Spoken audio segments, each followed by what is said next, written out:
अब हम हमारा देख लेते हैं एक नया टॉपिक जो है salient features of modern organisation. Modern organisation की क्या फीचर्स हैं।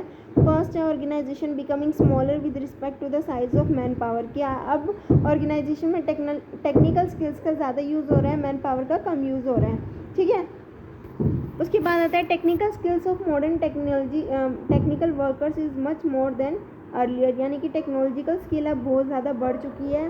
पहले इतनी टेक्निकल स्किल्स का यूज़ नहीं किया जाता था।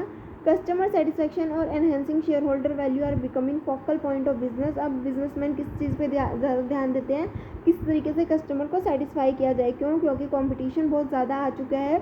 बहुत सारे जो लोग हैं, बहुत सारे जो कॉम्पिटिटर है वो अच्छी क्वालिटी के, अच्छी क्वांटिटी में कस्टमर को कम से कम प्राइस में जो है वो गुड्स ऑफर कर रहे हैं और अच्छी टेक्नोलॉजी के गुड्स प्रोवाइड कर रहे हैं, जिसकी वजह से जो जल्दी से जल्दी तरीके से कस्टमर पे सामान पहुंच जाए, फ्री डिलीवरी का यूज़ कर रहे हैं। तो कहीं ना कहीं किसी ना किसी तरीके से ये देखा जा रहा है कि किस तरीके से एक ऑर्गेनाइजेशन अपने कस्टमर को सेटिस्फाई रख सकती है और उसको लॉयल रख सकती है अपने प्रोडक्ट के प्रति।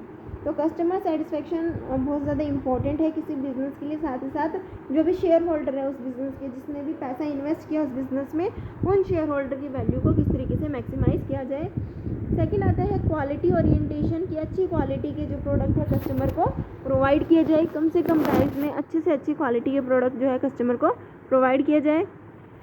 उसके बाद आता है कि पहले जो था ना कि टॉप लेवल मैनेजमेंट प्लानिंग जो करता था, जो डिसीजन मेकिंग की जाती थी, उसमें मिडिल लेवल और जूनियर लेवल मैनेजमेंट को इन्वॉल्व नहीं किया जाता था। लेकिन अब जो टॉप लेवल मैनेजमेंट प्लानिंग करता है उसमें मिडिल लेवल और जूनियर लेवल मैनेजमेंट की इन्वॉल्वमेंट देखी जा सकती है। उसके बाद आता है कि पहले हमारी ही कंट्री के लोग क्या करते थे, काम करते थे। बाहर की कंट्री के लोग आके हमारी कंट्री में काम नहीं कर सकते थे।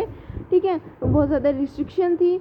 लेकिन अब क्या हो गया, क्रॉस कल्चर हो चुका है कि बाहर की कंट्री के लोग हमारी कंट्री में आते हैं, वो अपने कल्चर को लेके आते हैं, अपने नए प्रोडक्ट्स को लेके आते हैं हमारी कंट्री में। तो एमएनसी जो है बहुत ज़्यादा बढ़ चुकी है।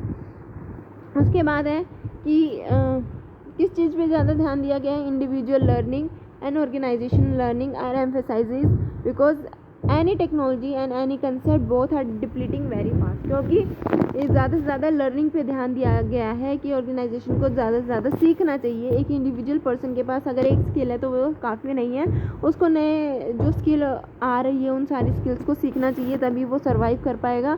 क्योंकि टेक्नोलॉजी में चेंजेस आ रहे हैं, स्किल्स अपग्रेड हो रही है। ठीक है, इसके बाद लास्ट जो पॉइंट है वो है concept of permanent department in the organization is replaced by outsourcing the activities of a department where job is repetitive। अब जो भी काम रिपीटिटिव नेचर्स के है उसको क्या किया जा रहा है, आउटसोर्स किया जा रहा है। अब वो दूसरे ऑर्गेनाइजेशन को दिया जा रहा है जिनका मेन काम है उन एक्टिविटीज़ को परफॉर्म करना। अब ऐसा क्यों किया जा रहा है, आउटसोर्सिंग इसलिए किया जा रहा है, एक तो ऑर्गेनाइजेशन के रिसोर्सेज बचते हैं, ऑर्गेनाइजेशन अपना जो ध्यान है वो कोर एक्टिविटीज़ पे, इंपॉर्टेंट एक्टिविटीज़ पे दे सकती है और उसको रिपीटेटिव नेचर की जो एक्टिविटीज़ है उन पर ध्यान देने की ज़रूरत नहीं है। और दूसरा, जिनको आउटसोर्स किया जा रहा है काम, वो स्किल्ड है, उनको ज़्यादा नॉलेज है एक ऑर्गेनाइजेशन से ज़्यादा। तो ये कुछ फीचर्स थे। आई होप आप सभी को जो है वो ये सारे फीचर्स समझ में आ गए होंगे कि मॉडर्न ऑर्गेनाइजेशन के क्या फ़ीचर है।